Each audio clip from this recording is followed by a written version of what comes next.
Happy Wednesday. What's going on, guys? It's Ricky with TechBud Solutions here with a super quick market update. So we got HIMS up 8% on the day, already showing signs of a possible resistance, not confirmed yet that it's going to break support and begin to retrace.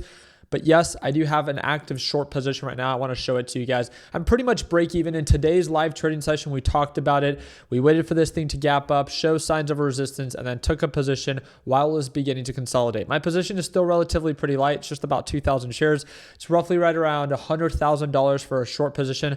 I would plan to add more if and only if we get that confirmation of a break of support and it begins to gap down. I just want to share that with you guys because as of right now, NASDAQ market is showing signs of a lot of consolidation. Although it did gap up and it is up 0.6% on the day, we could see that we had a nice rally, became overbought, hit a resistance, and then began to retrace. We have a common support range right around 568, I would say. That's where we found a lot of support during pre-market, at market open, and it looks like as of right now. If we break that support, I want to remind you, the 5-minute time frame, right? Different time frames give you different perspectives. If we break that support right around 568, as you can see here for QQQ, we have some pretty decent gap down potential based off of yesterday's lows, something that I'm really looking forward to. So why? Why would markets possibly sell off? Well, I'm sure a lot of you guys already saw the news. Breaking, gold reaches new all-time highs, 3560. Gold is up 33% year to date, more than 3.5 times the S&P 500 return. Some of you guys were asking me, hey, Ricky, why is gold going up? Should I invest in gold? You can invest in gold if you think that, again, markets are expected to experience more turbulence in the up and coming future. I can see that. I would say that the big move for gold has kind of already happened. This really just, for me at least, encouraged me to, anytime that I see like the dollar weakening, as a lot of you guys have seen, the dollar has had one of its worst starts of the year in value in like the past 50 years.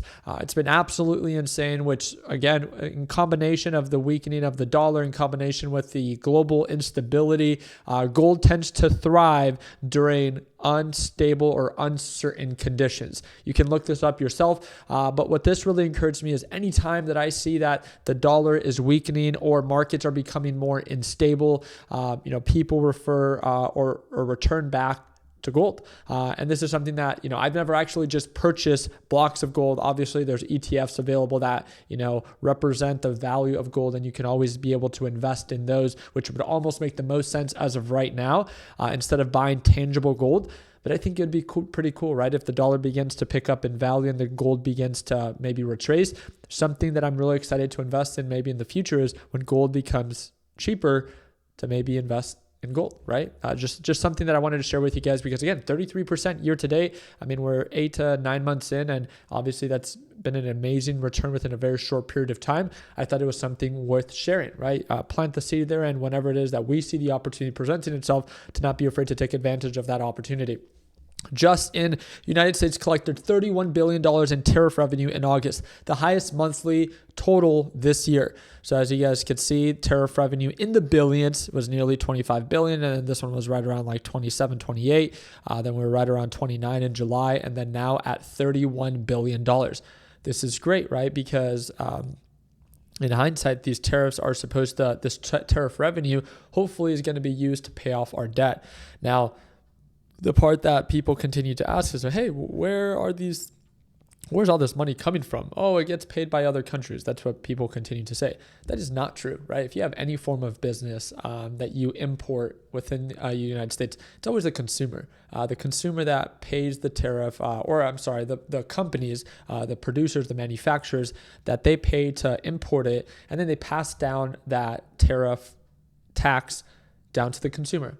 That is why tariffs tend to be inflationary. So I'm all for this. This is what I've said before. Tariff revenue makes sense if they're doing it for the right reason. One of two things.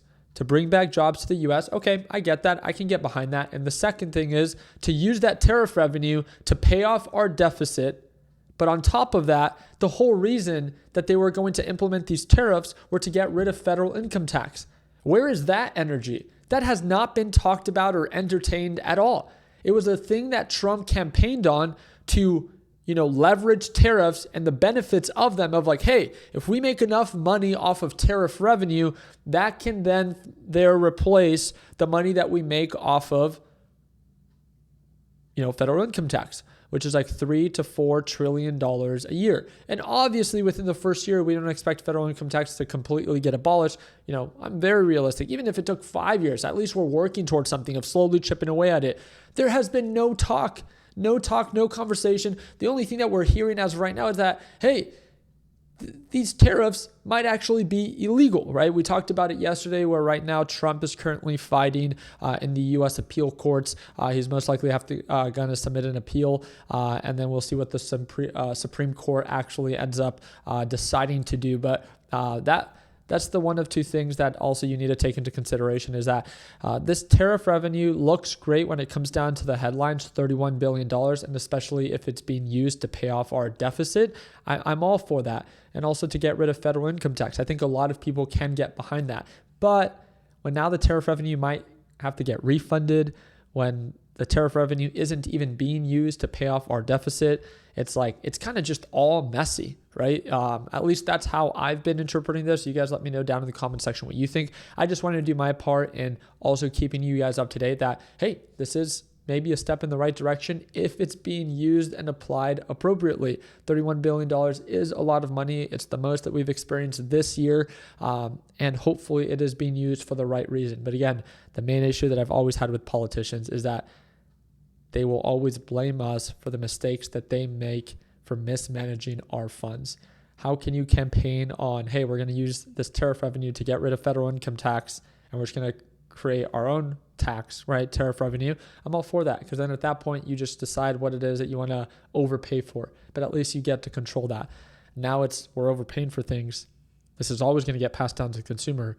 Federal income tax is still here, and now it possibly is going to get refunded. It's just messy. You guys let me know down in the comment section what you think. But again, as of right now for the day, there is still no break of pattern right now on the 5-minute time frame for QQQ. But remember, different time frames give you different perspectives. Please make sure that you keep in mind of the oversold and overbought levels. As of right now, we're a little bit on the oversold side. We'll see if we get that break of support, or if it finds its support and goes back to recover. As of right now, anything can happen, and it's just our job to make sure that we do our part in staying up to date with a clear market trend and clear market direction. If direction is unclear and you don't really see much criteria aligning with what it is that you want, when in doubt, never be afraid to cash out and just stay cash, right?